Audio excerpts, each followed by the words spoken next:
Prank call ആണ്. ചേട്ടൻ ആര് വേണമെങ്കിലും വിളിക്കാം. 3 പേരെ പേര് പറഞ്ഞുതരാം. ഹരിത ചേച്ചി, സ്നിഷ ചേച്ചി, ഓർ കൃഷ്ണപ്രഭ ചേച്ചി. അത് ആര് വേണമെന്ന് ചേട്ടൻ ചൂസ് ചെയ്യാം.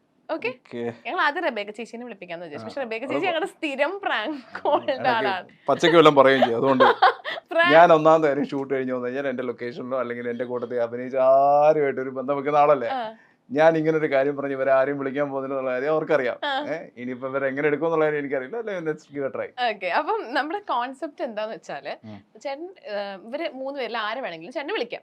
വിളിച്ചിട്ട് പറയേണ്ടത് എന്താന്ന് വെച്ചാല് ഒരു കടയുടെ ഉദ്ഘാടനം വരുന്നുണ്ട്. പക്ഷെ പേര് കുറച്ച് ഫണ്ണി ആണെങ്കിലും പേയ്മെന്റ് 1 lakh ഉണ്ട്. കടയുടെ പേര് ഉഡായിപ്പ് എന്നാണ്. 21-ാം തീയതിയാണ് കടയുടെ ഇനോഗ്രേഷൻ.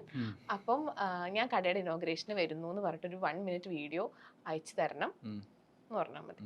ഓക്കെ, 1 lakh ആണ്. ഇത് ഹരിത അല്ലെങ്കിൽ റബേക്ക, ഇവർ രണ്ടുപേരും എടുക്കില്ല. റബേക്ക ചേച്ചിനെ വേണ്ട. റബേക്ക ചേച്ചിനെ കൊണ്ട് ഞങ്ങൾ എടുക്കുന്നില്ലല്ലോ, ഫോൺ എടുക്കും. ഇവര് ഞാൻ പറയുന്ന കാര്യം അവർ ഒരിക്കലും കേൾക്കാൻ പോകുന്നില്ല. ചിരിച്ചോണ്ടായിരിക്കും പറയാ. ഒന്നല്ല, എനിക്ക് തോന്നുന്നു ഇതിനേക്കാളും കൂടുതൽ നിഷ്കളങ്കമായിട്ടൊരാളുണ്ട്. ഞാൻ പറഞ്ഞുതരാം. എന്റെ അനിയത്തിയായിട്ട് അഭിനയിച്ച് ലച്ചുണ്ട്, മറ്റേ പത്രമാറ്റിലെ ഹീറോയിൻ. അവളാണെങ്കിൽ എന്നെ ഏട്ടാന്ന് പറഞ്ഞിട്ട് ഇങ്ങനെ പറയും. പക്ഷെ I give a try to Haritha. ഹരിതയെ വിളിച്ച് നോക്കാം.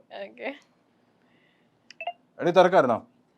ഹലോ, എടി എനിക്കൊരു വീഡിയോ എടുത്തു തരുമോ? എന്തോ ഒരു ഇനോഗ്രേഷന് വേണ്ടിയുള്ള ഒരു ഇതാ. മാറ്റർ ഒന്നുമില്ല. 21-ാം തീയതി 22-ാം തീയതി എങ്ങാണ്ടാണ് എറണാകുളത്ത് വെച്ചുള്ളൊരു എന്താ ഓൾ ഇൻ വൺ ഷോപ്പാണ്. ഇത്രേ ഉള്ളു. നീ എന്താ കടയുടെ പേര് ഉഡായിപ്പ്. അപ്പൊ ഒരു 21-ന് ഉദ്ഘാടനം ചെയ്യുന്ന ഉഡായിപ്പിന് എന്റെ എല്ലാവിധ ആശംസകളും.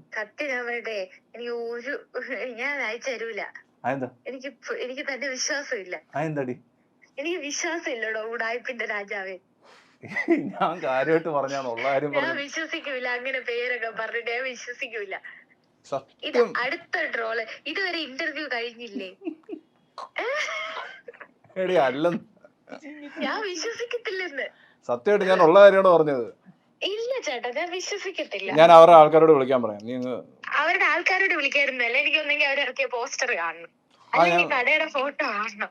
എനിക്ക് ഇത്രയൊക്കെ ആധുനികമായിട്ട് ചിന്തിക്കാൻ കഴിവുണ്ടോ കുട്ടി? കഴിവുണ്ട്.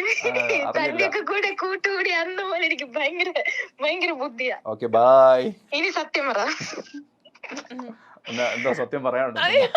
ഹലോ ഹലോ ചേച്ചി, ഒത്തില്ല ചേച്ചി. ഞങ്ങളാണെങ്കിൽ ഒരു പ്രാങ്ക് കോള നടത്താൻ ശ്രമിച്ചത്, പക്ഷെ ചീഞ്ഞു പോയി.